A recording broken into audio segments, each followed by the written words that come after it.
ഈശോ മിശിഹായ്ക്ക് സ്തുതിയായിരിക്കട്ടെ. പ്രിയപ്പെട്ടവരെ, ഇന്ന് ആണ്ടുവട്ടത്തിലെ 12-ാം ഞായർ.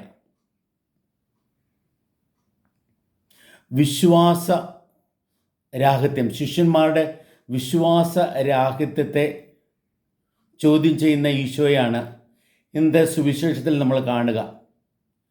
പ്രിയപ്പെട്ടവരെ, വിശ്വാസത്തിൻ്റെ ശക്തിയെക്കുറിച്ച് വെളിവാക്കുന്ന വായനകളാണ് ഇനി വരാൻ പോകുന്നത് അടുത്ത ആഴ്ചകളിലൊക്കെ.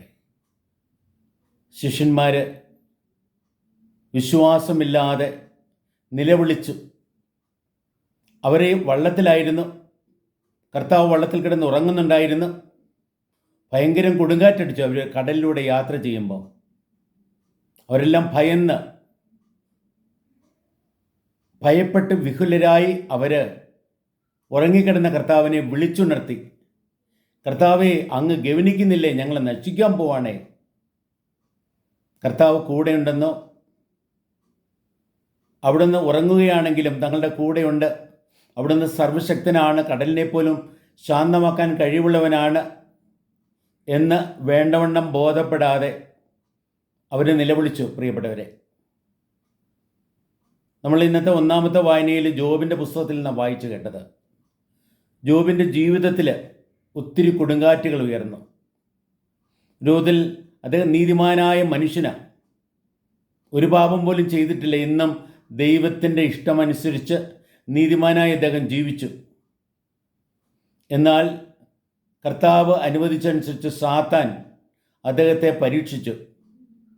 വലിയ കൊടുങ്കാറ്റാണ് അദ്ദേഹത്തിൻ്റെ ജീവിതത്തിൽ സാത്താൻ ഉയർത്തിയത്.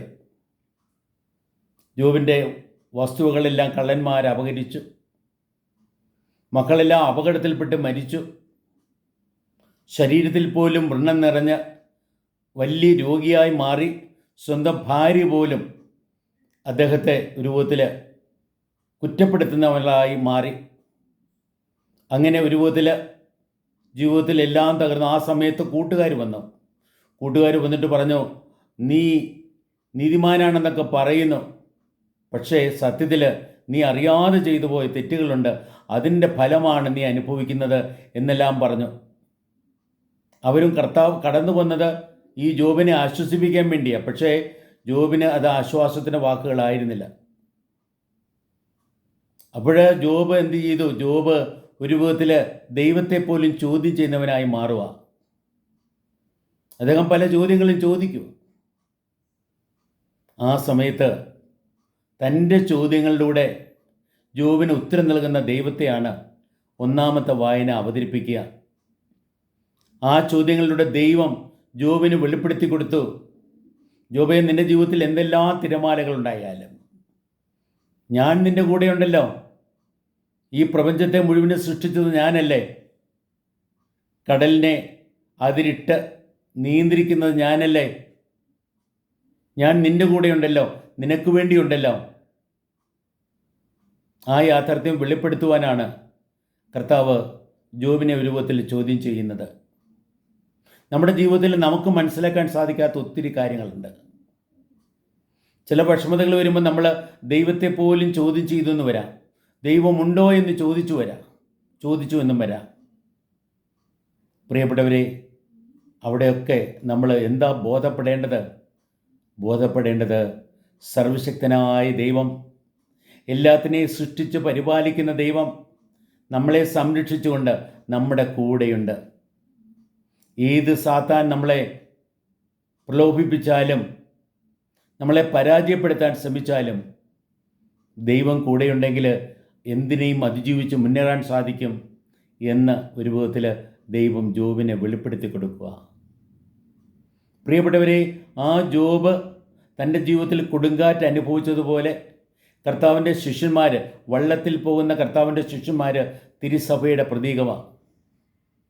തിരുസഭയുടെ ഈ 2000 വർഷത്തെ ചരിത്രം നമ്മൾ നോക്കിയാൽ ഒത്തിരി കൊടുങ്കാറ്റ്, പ്രത്യേകിച്ച് ആദ്യത്തെ 3 നൂറ്റാണ്ടുകളിൽ റോമാ സാമ്രാജ്യത്തിനെ സഭയെ എതിർക്കാനും സഭാതന്യരെ കൊല്ലാനും ഒത്തിരി അവരെ പീഡിപ്പിക്കുവാനും എല്ലാം ശ്രമിച്ചു. അങ്ങനെ പീഡനങ്ങളുടെയും തകർച്ചയുടെയും ഒക്കെ പ്രിയപ്പെട്ടവരെ എതിർപ്പുകൾ അവിടെ വരുമ്പോൾ, ഇനിയും പുറമേ നിന്നല്ല ഉള്ളിൽ നിന്ന് തന്നെയും വിശ്വാസത്തെ ചോദ്യം ചെയ്യുന്ന രീതിയിലുള്ള ഭാഷണങ്ങളൊക്കെ ഉയർന്നു. അങ്ങനെയുള്ള വലിയ കൊടുങ്കാറ്റ് അടിച്ചപ്പോൾ അവിടെ കർത്താവ് സഭയെ സംരക്ഷിച്ച് പരിപാലിക്കുന്നു എന്ന ബോധ്യം അത് ശിഷ്യന്മാർക്കേകാൻ ഉപകരിച്ചു. ഇന്നത്തെ സുവിശേഷത്തിൽ നമ്മൾ കേട്ട അനുഭവം. പ്രിയപ്പെട്ടവരെ, അവിടെ ഈശോ ശിഷ്യന്മാർക്ക് വെളിപ്പെടുത്തി കൊടുത്ത 2 കാര്യങ്ങളുണ്ട്. ഒന്നാമത്തേത്, ഉറങ്ങുകയാണെങ്കിലും കർത്താവ് അവരുടെ കൂടെയുണ്ട്. എന്ത് കൊടുങ്കാറ്റിനേക്കാളും ഏത് കടലിനേക്കാളും എന്തിനേയും ശാന്തമാക്കാൻ കഴിയുന്ന കർത്താവിൻ്റെ വലിയ അധികാരത്തെയും അതുപോലെ കർത്താവ് കൂടെയുണ്ടെന്നുള്ള യാഥാർത്ഥ്യത്തെയും വെളിപ്പെടുത്തുകയാണ് പ്രിയപ്പെട്ടവരെ ഇന്നത്തെ സുവിശേഷ ഭാഗം. നമ്മുടെയും ജീവിതത്തിൽ ഒത്തിരി കൊടുങ്കാറ്റുകളുണ്ടാവാം. സഭയിൽ എന്നതുപോലെ നമ്മുടെ ജീവിതത്തിലെ കൊടുങ്കാറ്റുകൾ ഉയരുമ്പോൾ പ്രിയപ്പെട്ടവരെ നമ്മൾ മറന്നു പോകണ്ട, കർത്താവ് നമ്മുടെ കൂടെയുണ്ട്. ഇന്നത്തെ സങ്കീർത്തന ഒരുപോതിലെ പ്രിയപ്പെട്ടവരെ, കൊടുങ്കാറ്റ് അടിക്കുന്ന ആ കൊടുങ്കാറ്റിലും തളരാതെ അല്ലെങ്കിൽ സംരക്ഷിച്ചുകൊണ്ട് ആ കപ്പിത്താനെയും എല്ലാം കടലിലൂടെ യാത്ര ചെയ്യുന്നവരെ സംരക്ഷിക്കുന്ന ദൈവത്തെ സ്തുതിക്കുന്ന സങ്കീർത്തനമാണ്. ദൈവത്തിൻ്റെ സംരക്ഷണം ഓർമ്മപ്പെടുത്തുന്ന സങ്കീർത്തനമാണ് ഇന്നത്തെ പ്രതിവചന സങ്കീർത്തനം.